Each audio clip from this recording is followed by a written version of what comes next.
Toyota All New Hilux Serangga siap dominasi pasar Sulsel dengan fitur unggulan.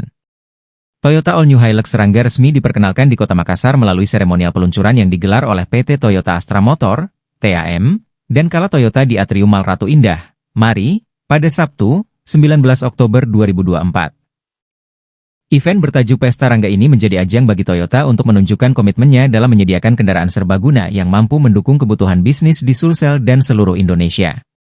Mobil terbaru dari Toyota ini hadir dengan dua pilihan mesin, yakni bensin 1 TRV 2000cc yang menawarkan performa lebih senyap dan mesin diesel 2GD FTV 2400cc yang bertenaga dan efisien dalam penggunaan bahan bakar.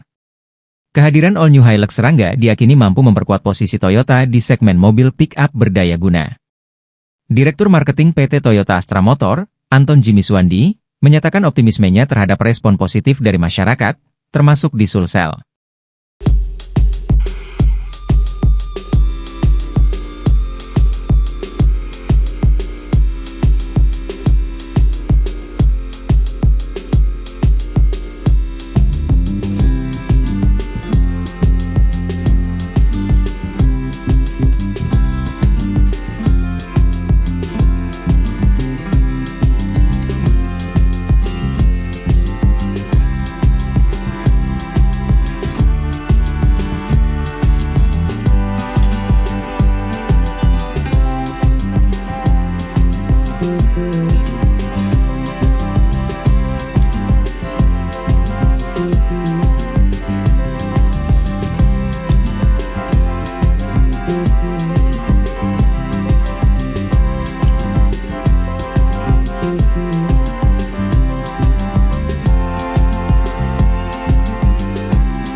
Download Tribun X sekarang, menghadirkan lokal menjadi Indonesia.